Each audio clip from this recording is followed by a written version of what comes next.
አባት ሆይ እናመሰግንሃለን። ክብር ሁሉ ለአንተ ይሁን። እግዚአብሔር የዘላለም አምላክ እናመሰግንሃለን። ቃልህን ግለጠልን። አንተው ብቻ ተናገረን። ብቻ ለልባችን ተናገር፣ ለቤታችን ተናገር፣ ለጓዳችን ተናገር፣ ለዘመናችን ተናገር። እግዚአብሔር ቃሉን ላከ ፈወሳቸው፣ ከጥፋታቸው መልሳቸው እንደሚል እንደ ቃልህ ዛሬ ቃልህ ይምጣልን። ስለሰማህን ተባረክ። አሜን በኢየሱስ ስም። ፊልጵስዩስ ምዕራፍ 4 ቁጥር ከ4 እስከ 7 ያለውን እናወጣለን። እንደዚህ ይላል። ፊልጵስዩስ ምዕራፍ 4 ከቁጥር 4 ጀምሮ እንደዚህ ይላል። ሁልጊዜ መቼ እስቲ ሁልጊዜ በሉ። ሁልጊዜ በሉኝ እስቲ። ሁልጊዜ በጌታ ደስ ይበላችሁ። ደግሜ እላለሁ ደስ ይበላችሁ። ገርነታችሁ ለሰው ሁሉ ይታወቅ። ጌታ ምንድን ነው? ቅርብ ነው። በነገር ሁሉ በጸሎትና በምልጃ ከምስጋና ጋር በእግዚአብሔር ዘንድ ልመናችሁን አስታውቁ እንጂ በአንዳች አትጨነቁ። እዚህ ጋር ስሙ። አይምሮንም ሁሉ የሚያልፍ የእግዚአብሔር ሰላም ልባችሁን ሐሳባችሁን በክርስቶስ ኢየሱስ ይጠብቃል። እስቲ ልድገመው። ቁጥር 7 አይምሮንም ሁሉ የሚያልፍ የእግዚአብሔር ሰላም ልባችሁንና ሐሳባችሁን በክርስቶስ ኢየሱስ ይጠብቃል። አይምሮን ሁሉ የሚያልፍ የእግዚአብሔር ሰላም። ብዙ ሰዎች አይምሯቸው ሰላም የለውም። ለምን? ሰላም ያጡበት ጉዳይ አለ። የሚረበሹበት ጉዳይ አለ። የሚያሳስባቸው የሚያስጨንቃቸው ጉዳይ አለ። የሚበጠብጣቸው ጉዳይ አለ። የሚያውካቸው ጉዳይ አለ። እንዴት አድርጌ ይላሉ።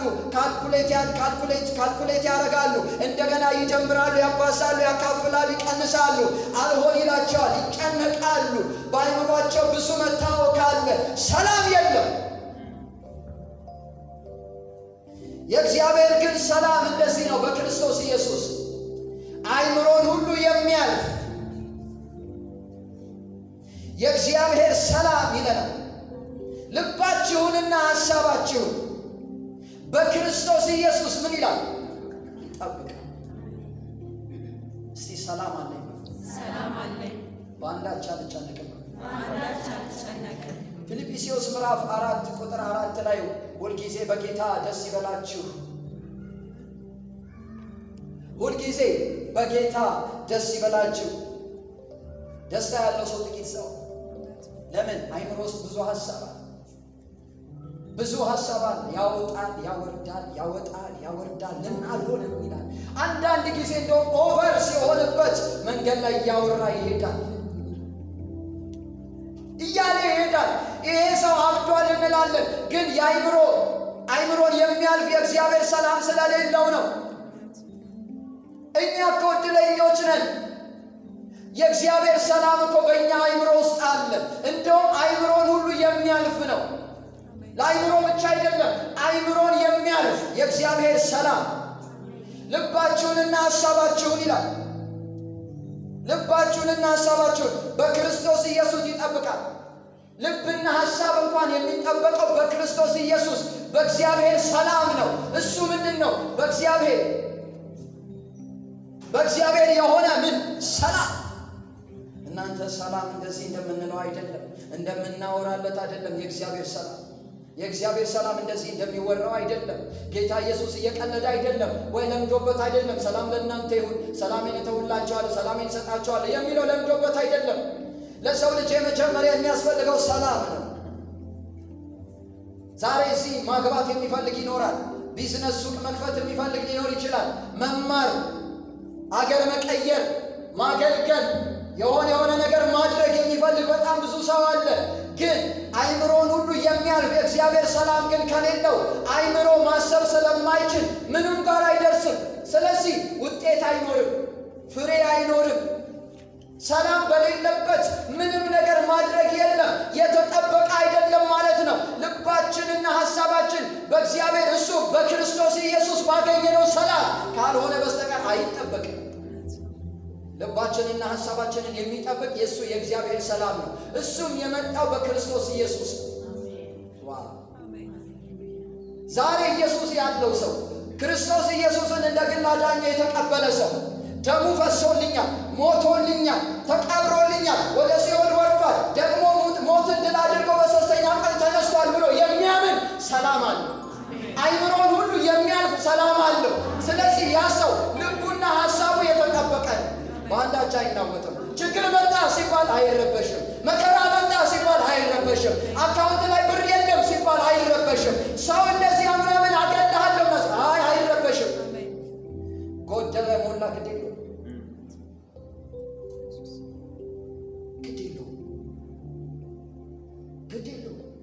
ሞት መጣ ቢባል ግድ የለውም፣ አይፈራም። ለምን? ልቡና ሐሳቡ የተጠበቀ። ይገለኛል ወይኔ ጉዴ አይልም። አለቀልኝ፣ ተቆረጠ፣ ተበጠሰ አይልም። ለምን ቢባል አይምሮን የሚያልፍ የእግዚአብሔር ሰላም ነው። አይምሮን ሁሉ የሚያልፍ የእግዚአብሔር ሰላም ደግሞ ያኖራል። ኑሩ ይላቸዋል። ውስጣችሁ ሰላም ሲኖር፣ ልባችሁና ሐሳባችሁ ሲጠበቅ መኖር ያሰኛቸዋል። መሶባችሁ ውስጥ እኮ እንጀራ የለም። አካውንታችሁ ውስጥ ብር የለም። የታመናችሁበት ሰው ትቷችሁ ሄዷል። የምትወዱት የወደዳችሁ አይላፊው ያላችሁ አሄቲው ብሎ ሄዷል። ግን በውስጣችሁ ሰላም ነው። ኑሩ ያሰኛል። የሄደው ሄዷል፣ የመጣው መጥቷል። እንኳንም የሄደው ሄደ፣ የመጣው እንኳን መጣ። ሃሌሉያ ኢየሱስ የሄደው እንኳንም ሄደ፣ የመጣው እንኳንም መጣ። ሊሄድ ያለው ሄዷል፣ እንኳንም ሄደ፣ መሄድ ነበረበት። የመጣውም እንኳን መጣ፣ መምጣት ነበረበት። አንዳንድ ጊዜ ያስጨነቀኝ ለመልካም ሆነልኛል። ሰውየው እኮ ተጨንቋል፣ ሴትዮዋ ተጨንቃለች፣ ልጁ ተጨንቋል፣ እሷ ተጨንቃለች። ግን ያስጨነቀኝ ለመልካም ሆነልኝ። ለካ በጭንቀት ውስጥም በማዕበል ውስጥም በወጀብ ውስጥም በሚያስፈራራ ውስጥም በሞት ጥላ መካከል እንኳን ብሄድ አንተ ከኔ ጋር ነህና ክፉን አልፈራም ማለት። ለምን ቢባል አይምሮን ሁሉ የሚያልፍ የእግዚአብሔር ሰላም እሱም በእግዚአብሔር የተገኘ በክርስቶስ ኢየሱስ ልቡና ሐሳቡ ተጠብቆ ነው። ስለዚህ የተጠበቀ ነው። ምኑ? ልቡና ሐሳቡ። ለምን? አይምሮን ሁሉ የሚያልፍ የእግዚአብሔር ሰላም ስላለው።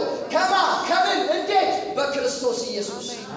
ዛሬ ክርስቶስ ኢየሱስ ያለው ሰው አይምሮን ሁሉ የሚያልፍ የእግዚአብሔር ሰላም ይገባበታል። ከዚህ በኋላ መታወክ የለም። ከዚህ በኋላ መጨነቅ የለም። ለምን ቢባል አይምሮን ሁሉ የሚያልፍ የእግዚአብሔር ሰላም እሱም በክርስቶስ ኢየሱስ የልብንና ወይኔ ምን አይነት አምላክ ነው ያለን! ምን አይነት ጌታ ነው ያለን! እስቲ ሶስት ነገሮችን ሰላምን የሚከለክሉ ነገሮች፣ ሰላምን የሚመቱብን ነገሮች፣ ሰላማችንን የሚያጎሳቁሉ የሚያከሱብን፣ ሰላማችንን የሚያስደነግጡብን ነገሮች እስቲ አንዳንዱን እንይ። እስቲ ዘፍጥረት 37 ቁጥር 4 ላይ አንደኛ በሉና ህልመኛ መሆን፣ ባለ ህልም መሆን፣ ባለ ራእይ መሆን ሰላም ይነሳቸዋል። በሰዎች ውስጥ፣ በሰይጣን ውስጥ፣ በአጋንንት ውስጥ፣ በሆነ ነገር ውስጥ ሆነው የእናንተን ሰላም መረበሽ ይፈልጋል። ራሱ ሰይጣን ራሱ ሰላም አይሰማው፣ ደስታ አይሰማው። ለምን? እናንተ ባለ ራእይ ናቸው። ባለ ራእይ ከሆንሽ፣ ባለ ራእይ ከሆንክ ሰይጣን አርፎ አይቀመጥልህም። ሰይጣን አርፎ አይቀመጥልሽም። እንዴት አንቺን ከራእይሽ እንዴት እንደሚያስቀርሽ፣ እንዴት ከህይወት እንደሚያጎልሽ በጣም ነው የሚጠራው። በጣም ነው የሚፍጨረጨረው። በጣም ነው የሚጠራው። ይረብሻል፣ ያውካቸዋል፣ ያስጨንቃቸዋል። ዮሴፍን ጠሉት። ህልም አለኝ ሲላቸው ጠሉት። እንደገና አየው ሲላቸው ጠሉት። እንደውም አባቱ ይወዳው ስለነበረ የሚያምር ቆንጆ ቀሚስ አለበሰው። ያን ጊዜማ እጅግ አብዝተው አምርረው ጠሉት። ስለዚህ ህልመኛው መጣ፣ እንግደለውና እንዴት ህልሙ እውን እንደሚሆን እናያለን ብለው ተማማሉበት ይላል። በጣም ይገርመኛል። ህልመኛ ከሆንሽ ሰው አይፈልግሽም። ራእይ ካለሽ፣ ህልም ካለሽ፣ እግዚአብሔር ባንቺ ሊያደርግ ያለው ነገር ትልቅ ነገር ካለ፣ የሆነ ፕሮጀክት ካለ፣ የሆነ ህልም ካለ፣ የሆነ ነገር ካለ ጠላት ይነሳብሻል። በሰው ውስጥ ሆኖ አሁን ምን ልሆን ነው የምትለው? ምን አድርጎኝ ነው የምትለው? ምናምን እንዲሁ ሰው ከመሬት ተነስቶ ይጠላቸዋል። ባለ ህልም ውስጥ ምንም ህልም አይኖራችሁ ችግር የለውም። ህልም ከሌለሽ ምንም አይጠላሽም። የት ያውቅሻል? ማንም አይፈራሽማ። ህልም ያለው ግን ያስፈራል። ራእይ ያለው ያስፈራል። ምን ሊያደርግ ነው ይባላል። ምን ሊሆን ነው ይባላል። ምን ሊሰራ ነው ይባላል። ምን ሊያመጣ ነው ይባላል። ስለዚህ ይፈራል። መቀደም የማይፈልጉ አሉ። መቀደም የማይፈልጉ በደንብ ስሙኝ። እግዚአብሔር ዛሬ ተናግሮኛል። መቀደም የማይፈልጉ ብዙዎች አሉ። እግዚአብሔር ራእይ ይዘህ ህልም ይዘህ ስትወጣ አይፈልጉም። ስትተኛ መጥቶ የሚጠይቀን ብዙ፣ ስትጥል ጣለ ብሎ የሚያወራ ብዙ፣ ስትታመም ታመመ ብሎ ሁሉ ሰው፣ ስትሞት ቀብርህ ላይ ለመምጣት ነጠላ ተበድራ ሮጣ ትመጣለች። ጥቁር ሸሚዝ ለብሶ ሮጦ ይመጣል ቀብርህ ላይ። አንተ ሙት እንጂ ራእይ ይሙት እንጂ ህልምህ ይሙት እንጂ ደስ ይለዋል ጠላት፣ ደስ ይለዋል በሰው ውስጥ ያለ ክፉ። ህልመኛ ከሆንሽ ትጠያለሽ። በሰላም እንኳን ሊያናግሩት አልቻሉም ይላል እግዚአብሔር ቃል። በሰላም ለምን? ሰላም የላቸው። ለምን? ራእይ አለ፣ ህልም አለ፣ እግዚአብሔር ሊሰራ ያለው ነገር አለ። ስለዚህ እግዚአብሔር ሊሰራ ካለው ነገር የተነሳ ሰላም አጡ እነሱ።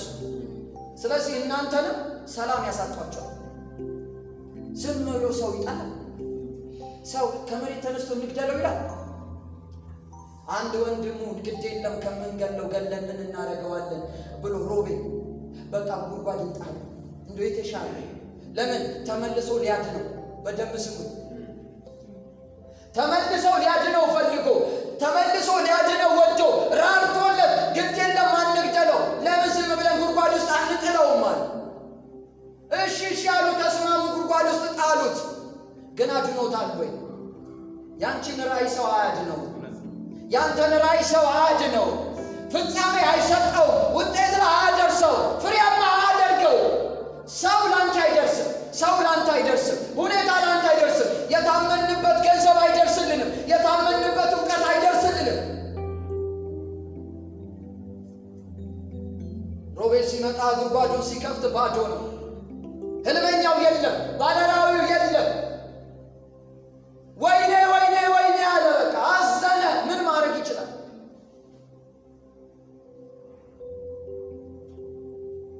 ሁለተኛው ደግሞ መሳፍንት ምዕራፍ 19 ከቁጥር 20 ጀምሮ መንገደኛ ከሆንሽ፣ እየተራመድሽ ከሆነ፣ እየሄድሽ ከሆነ፣ እየሄድክ ከሆነ፣ መንገድ ወጪ ከሆንክ፣ ተሻጋሪ ከሆንክ፣ እልፍ ባይ ከሆንክ፣ አይ ብሄድ ይሻላል፣ መሄድ አለብኝ፣ ወደ መጣሁበት መመለስ አለብኝ የምትል ከሆነ ወደ አባቴ ወደ እግዚአብሔር ወደ አብርሃም ወደ ይስሐቅ ወደ አባቶች ሀገር መመለስ አለብኝ ባለ ጊዜ ላባ የ7 ቀን መንገድ ተከትሎ ሊገለው ሊያጠፋው ከሱ አንድም ወንድ ላያስቀር ሊያጠፋው።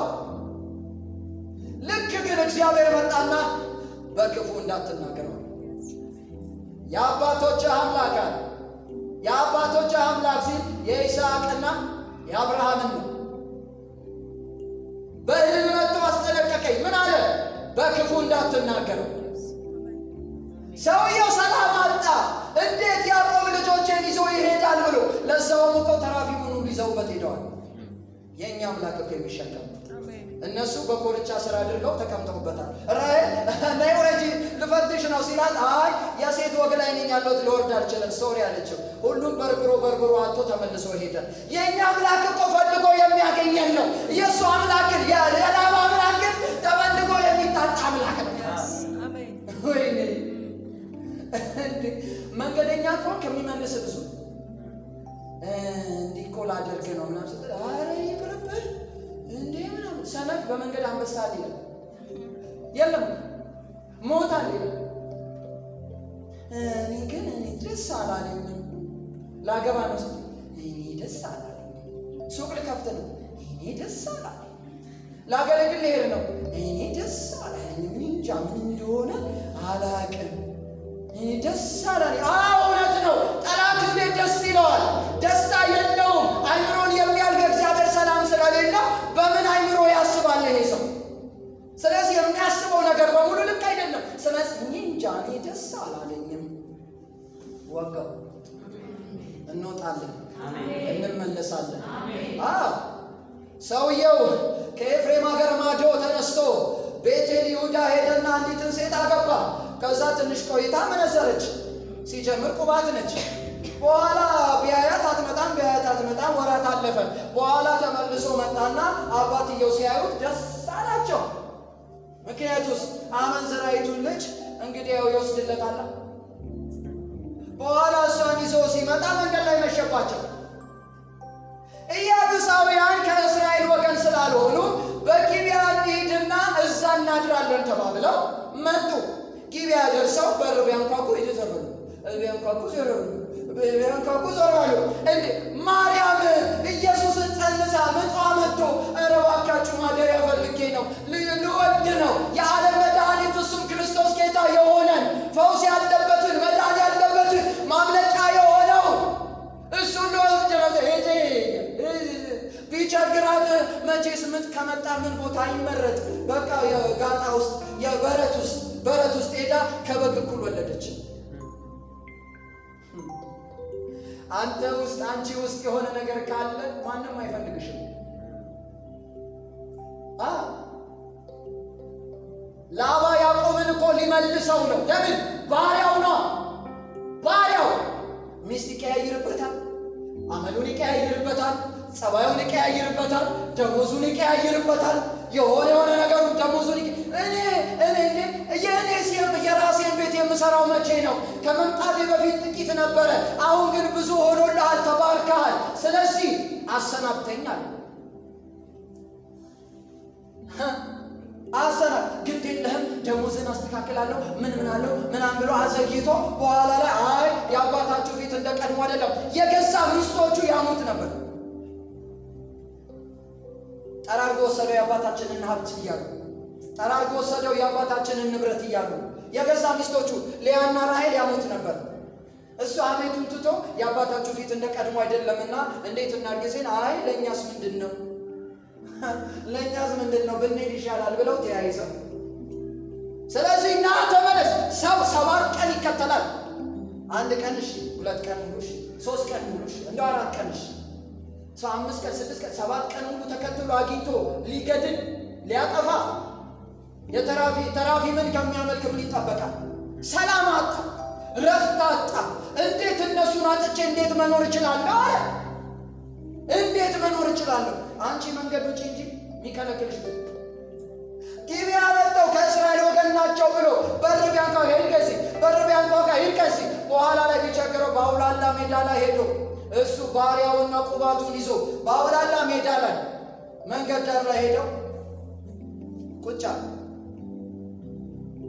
እግዚአብሔር ግን ሰው ሲልክ አንድ ሽማግሌ ከእርሻው መካከል መጥቶና ምን ነው ልጆቼ፣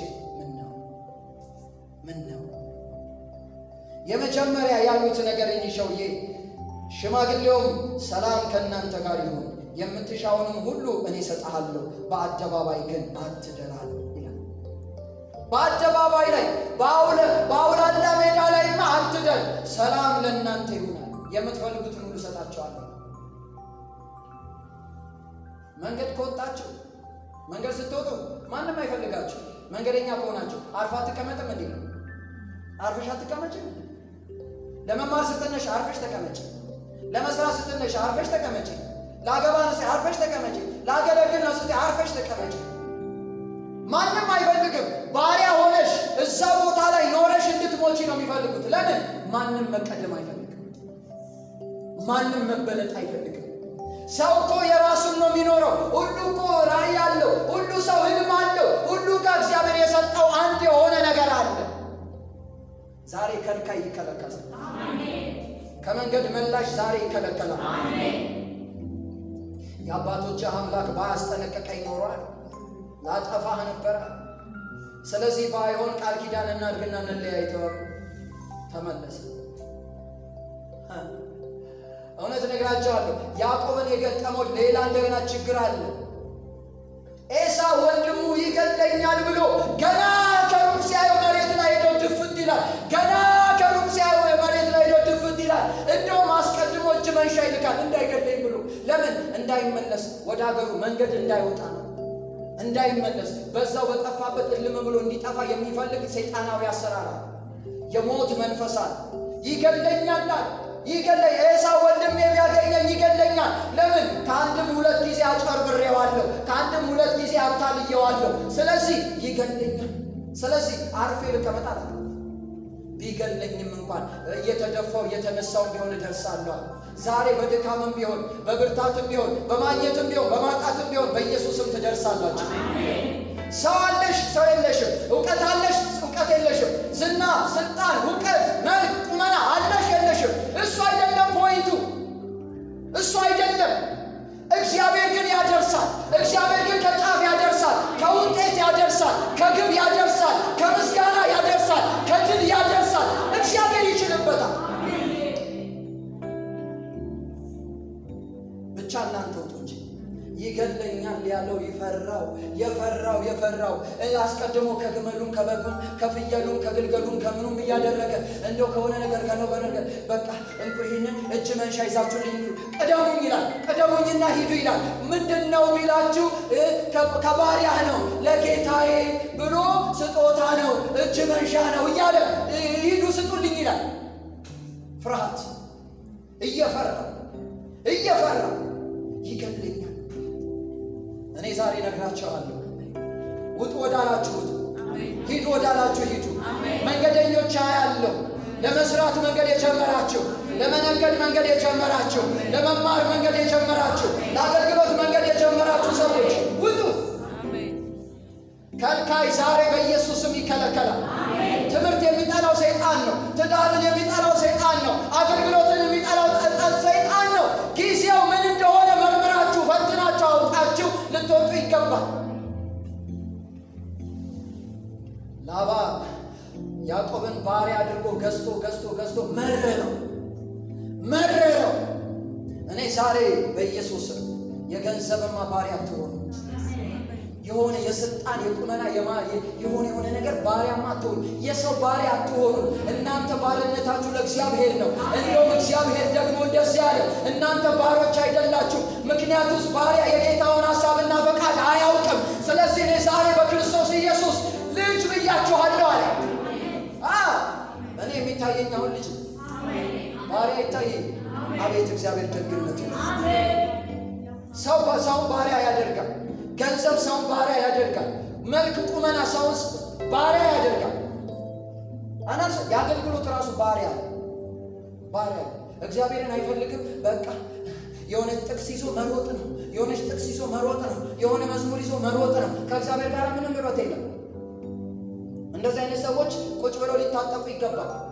ቀናቸው ለደረሰ ነው እየተናገርኩ ያለሁት። ጊዜያቸው ለደረሰ ነው እየተናገርኩ ያለሁት። ምጥ ላይ ላሉ፣ ሊወልዱ ላሉ፣ የሆነ ነገር ሊያመጡ ላሉ ለነሱ ነው የምለው። ሶስተኛውን ነገር ልናገር። ሁለተኛ ነገሥት ምዕራፍ 9 ቁጥር 22 ላይ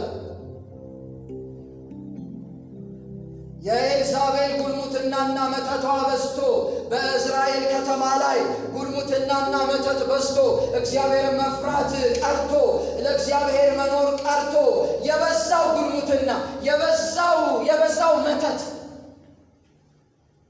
እስራኤል ሲባል መተትና ጉልሙትና፣ ሌላ የሚወራለት ነገር የለም።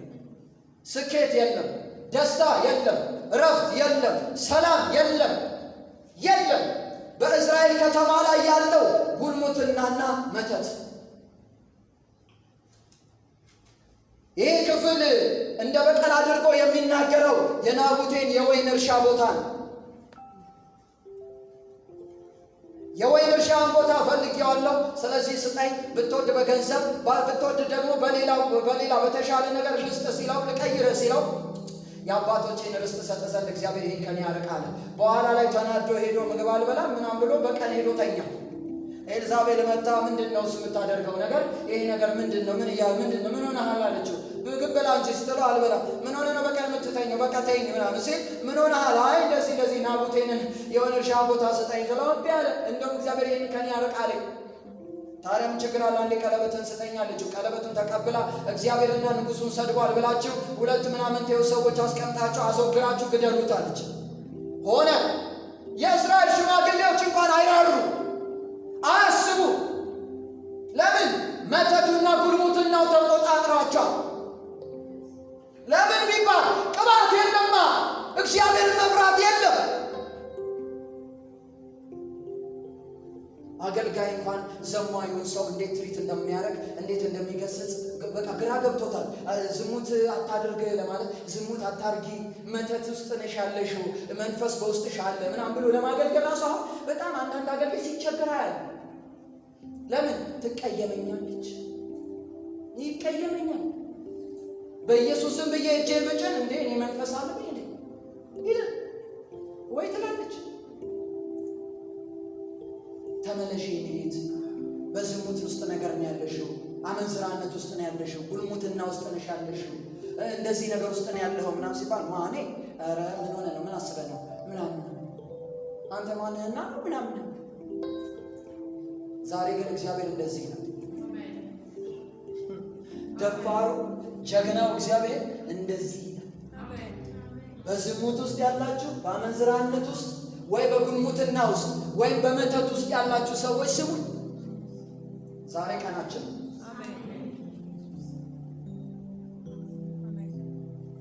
ያን ጊዜ እግዚአብሔር ገለህ ወረስከው አለ። እግዚአብሔር መጣና ገለህ ወረስከው አለ። ስለዚህ ዘርህን አጠፋለሁ፣ እበቀልሃለሁ።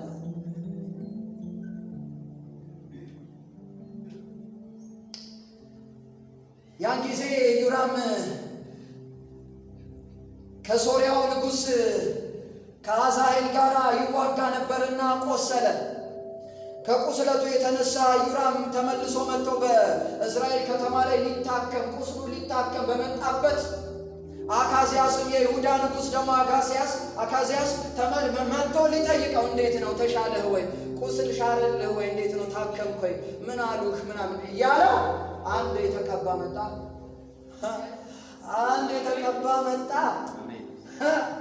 ሁለቱም ባሉበት መጣ። እግዚአብሔር ቀን ቆጥሮ መጣ።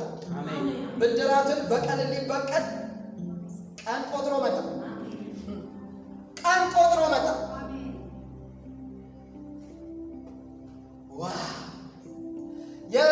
በእስራኤል ከተማ ላይ አንድ ሰላይ አለ። በቅጥር ላይ በማማው ላይ ቆሞ ጭፍራ ያለው አለ።